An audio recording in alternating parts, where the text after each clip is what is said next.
The iPhone X completely shook up the smartphone world when it was announced back in late 2017, but it was discontinued the following year. And now, here we are in 2020. Hey, how's it going? I'm Josh from 91 Tech, and today we're taking a look at the iPhone X. How does it hold up, and is it still worth buying in 2020?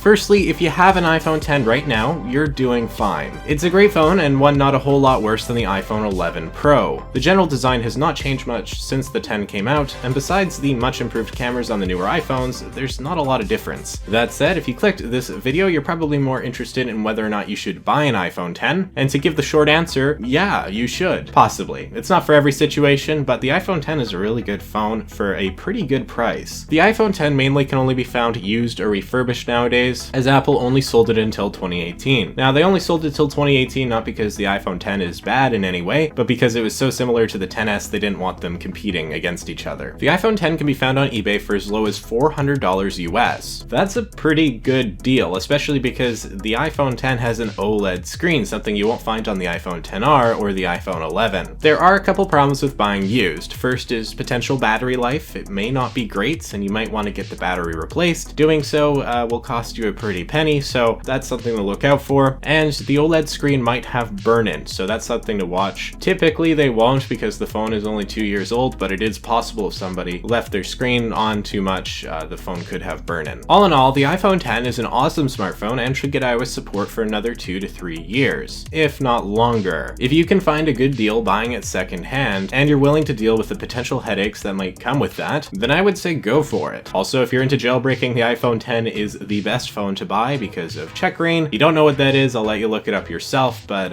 yeah, the iPhone X is good for jailbreaking. If you don't want to buy used or refurbished, the iPhone X isn't for you. Instead, I'd probably take a look at the iPhone XR, a phone with a slightly better camera, worse screen, but much better battery, and it's also slightly bigger. If you want some more insight on which phone you should get, check out my iPhone buying guide, link in the description. But if you're still undecided about the iPhone X or just want to hear more about it, let's get started with the design. The iPhone X was a huge change from what we had seen in previous years, the most prominent feature being the lack of home button. The iPhone X has very small bezels with a large notch at the top, which holds the sensors for Face ID. There is no Touch ID on this phone, which can take some getting used to, but Face ID is great and a lot of people, including myself, actually prefer it. The iPhone X has a glass back which allows for wireless charging and a nice stainless steel frame. The iPhone X not only has wireless charging, but it is also fast charging capable if you buy the fast charger from Apple separately, and the phone is water resistant, so dropping it in the sink or toilet shouldn't be a problem, and same goes for holding it out in the snow here. I really love the design of this iPhone. Compared even to the newer ones, I think it still looks great. We of course have that vertical camera bump, which I'll get to, but let's look back at the display. This is the first ever OLED screen used on an iPhone, and it's a pretty great one at that. OLED tech means that the blacks are actually black because individual pixels can turn off or on, versus a regular LCD panel that lights the whole phone. While the iPhone XR and 11 are newer than the X, their screens won't look nearly as good, and I think it's a huge factor as to why you might look at buying this phone instead of a newer model. The iPhone XS and 11 Pro are also OLED, but they're also both significantly more pricey, and so if you want a good display on a budget, the iPhone X is the best iPhone you can get. The screen is a bit small in comparison to the iPhone XR or 11 Pro Max. We're looking at 5.8 inches diagonally, and while that's technically bigger than the iPhone 8 Plus, it isn't as wide and so it doesn't feel bigger. For most people this is actually preferable, although I've grown to like the bigger size of the 11 Pro Max. The phone feels good in the hand, and it's definitely a premium device. Honestly, this is one of my favorite iPhone designs, but enough of that, let's talk about the cameras. On the rear, we have two 12 megapixel sensors, one wide lens and one telephoto. The wide lens does take better photos, but you can switch to 2x zoom with very little drop in quality thanks to the second one. As you can see, this gives you some range, although sadly there's no ultra wide. If you want ultra wide photos like this one, you'll have to go up to the iPhone 11 or 11 Pro. Thanks to the telephoto lens, we can also take portrait photos. They're often pretty decent, and while newer iPhones have gotten better with this, it's still a neat effect that can produce some great photos in the right situation. I'll show some more photos in a minute here. For video, we can shoot in 4K at up to 60 frames per second. This here is 30 FPS, and it looks pretty good, honestly. This video here is probably still better than what a lot of new Android phones can produce. Apple's been ahead of the video game for years. The front camera is 7 megapixels and can take fine selfies, although they're definitely nothing to write home about. I don't think any selfies are really worth writing home about, but this one definitely isn't either. We can take portrait selfies thanks to Face ID tech, and honestly, in my experience, they're usually not great, especially if you're wearing glasses. I mean, look how it butchered it here. It's nice to have, but Apple has improved this with their newer phones, particularly the iPhone 11 and 11 Pro. But anyways, now I'll put up some photos for you to see for yourself.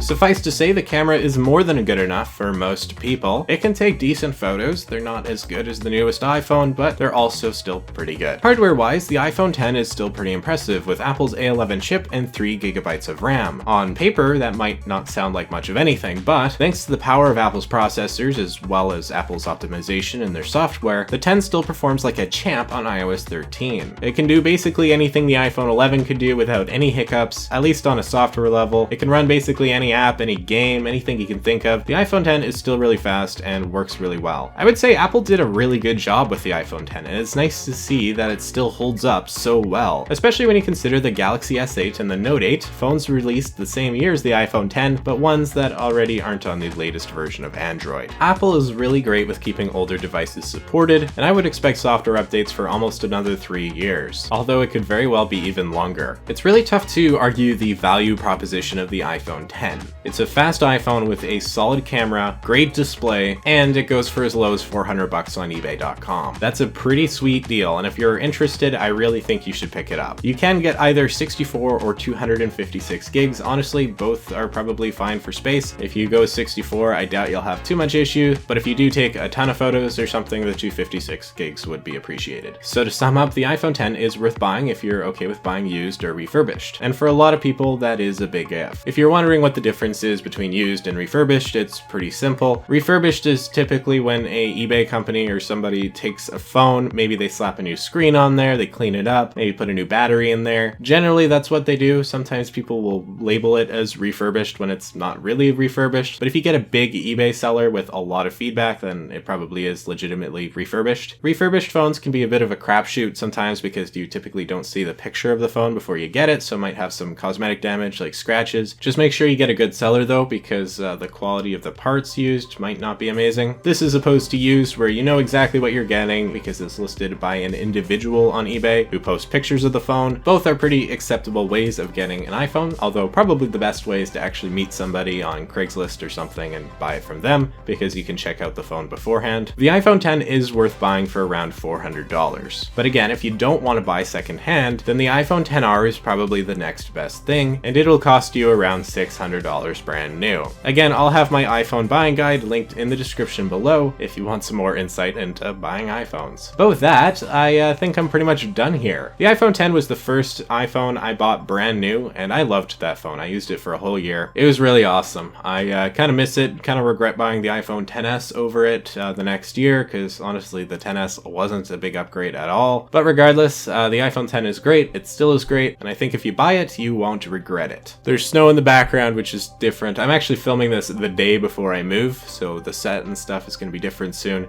So of course we get snow the day before I move. We don't get snow very often here, so that's fun. But yeah, that's enough of that.